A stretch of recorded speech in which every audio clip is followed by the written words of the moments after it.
Pagpipilian dahil sa kanyang husay sa pagganap. Ano ba ang punto ko dito? Lahat ng mga taong makakasalamuhan ninyo, lahat sila posibleng may masamang binabala. Nakaaway ko to.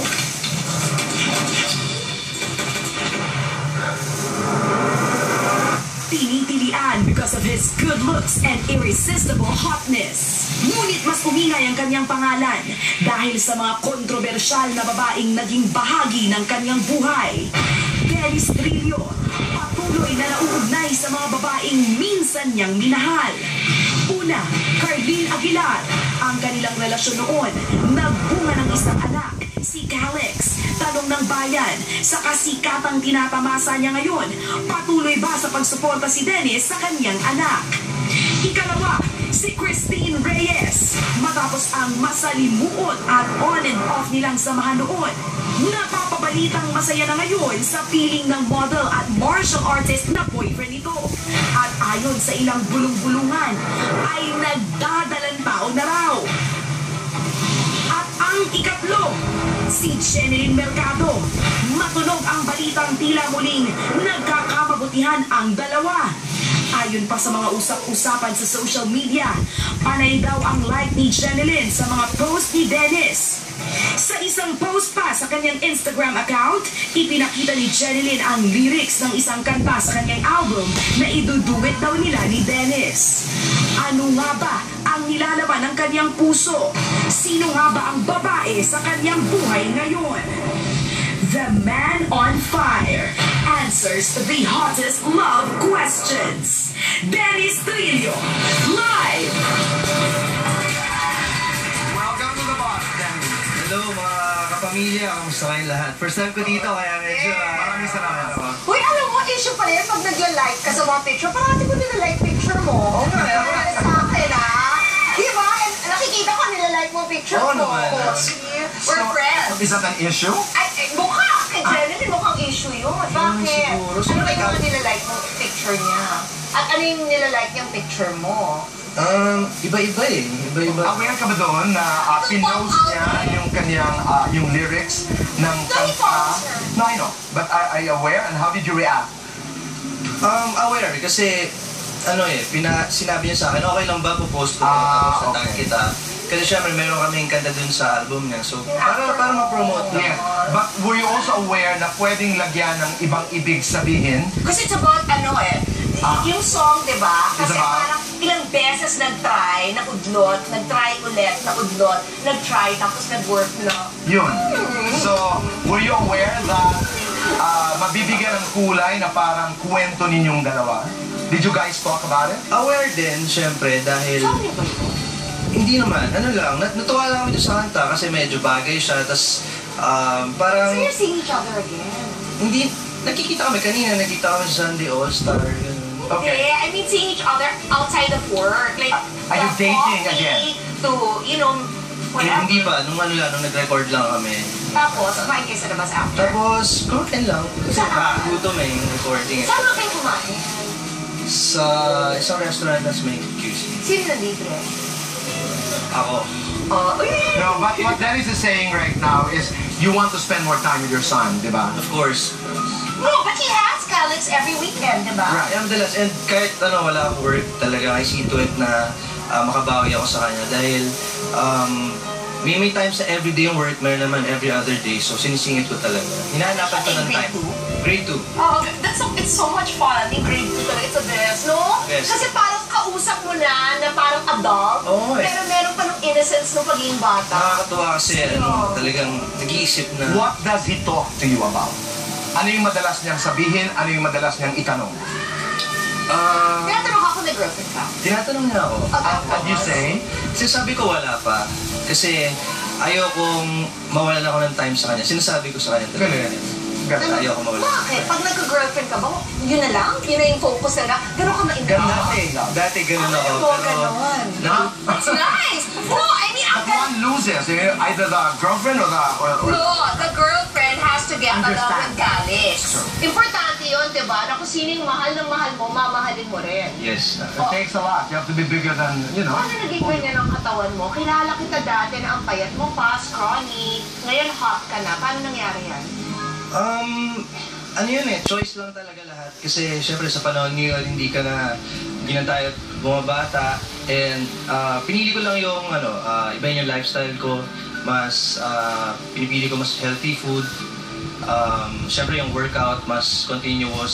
Speaking of workouts, sa Tuesday, i-demonstrate mo sa akin sa Chris TV yung workout mo at kami ni Garna join sa'yo. Sige, Try sige. namin. Masaya yan. Hindi, dapat pag demonstration, pag demo yan. I mean, Papakita yung katawan. of course, abangan niyo ho yan sa Chris TV. I love that. Denise, ganito lang yan. You're one of the most brilliant actors in the country. I mean, I say that. The review of Pep was so bongga. Kasi sinabi Right. ko na may mga kailangan magpakita ng katawan para ma-appreciate on screen. Sa'yo daw, parang cherry on top lang yon. Ang galing-galing ng artista, ang ganda pa ng katawan. Sa mabilisang salita lamang, ano ang proseso mo bilang isang aktor? Proseso, syempre, kailangan kausap mo rin yung director. Tatanungin mo siya kung ano yung gusto niyang makita sa'yo. Babasahin mo yung script.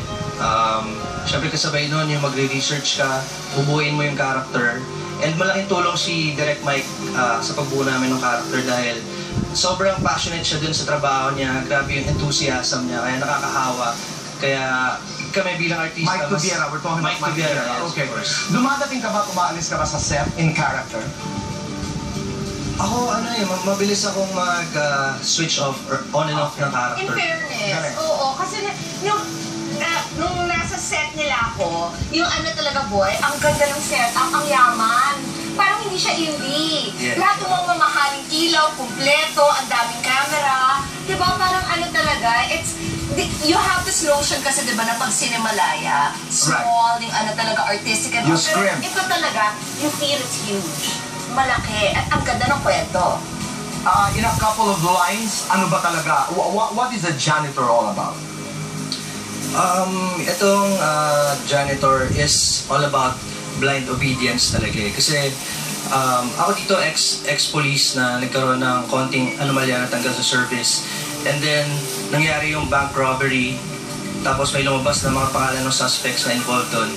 Tapos ako, since out of service ako yung hinangan ng tulong para huntingin isa-isa yung mga suspects na yun. And he's a killer.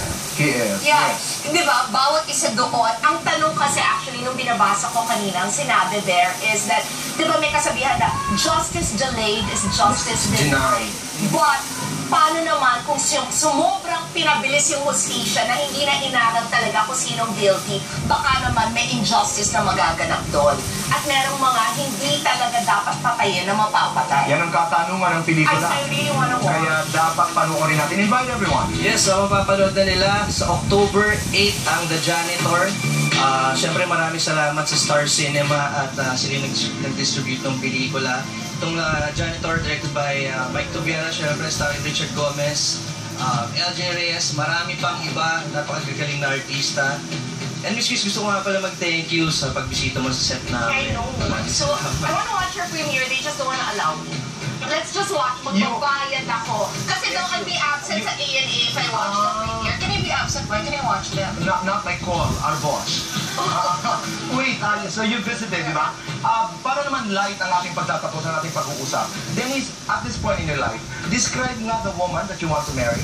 Mary na kagad, no? I mean, wala no. pang girlfriend. No, I mean, ano lang. I mean, she's out there. She's probably watching, di ba? I mean, alam ng Diyos, alam mo that one day she's going to be present in your life. Just give us an idea. Well, mahirap talaga maghanap ng yung talaga masundo mo. Pero siguro, para Artista. mahanap mo yun, hindi naman kailangan artista.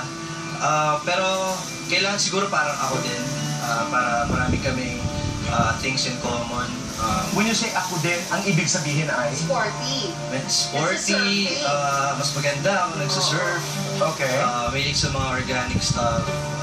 Matangkad, maputi. Hindi naman kailangan, basta... Saan nga na naging girlfriend mo mapuputi? Yeah. Okay. Ayun, kasi nga maputi. Inglesera. Kahit okay lang, basta nagkakaintindihan kami, kahit anong lingwahe pa, okay lang. Okay. Organic. Oo. Mahilig sa mga healthy na pagkain. That's true. Yun lang? Oo. Siyempre, kaya malawak din yung pag-iisip kasi siyempre dito sa trabaho natin medyo Dami mong ka-love ang daming scene. If you're a girl, di ba, parang parang nakakabog. pagseselosan, so dapat maintindihan niya. Senos. Dapat. Are you faithful? Last question. Kaya mo to be faithful? Kaya talaga. Kinaya mo Pag dati? mahal na mahal talaga, walang dahilan para tumingin ka pa sa iba or magano pa na iba. Ganun. Maraming salamat, Dennis. Thank you. Yes. Salamat. Janitor, this Wednesday na. The faithful janitor. Ang ganda, no? Maraming salamat, Dennis. Nabuhay ka. Salamat sa pag-imbita sa akin dito. Mga kaibigan, huwag po kayong aalis dahil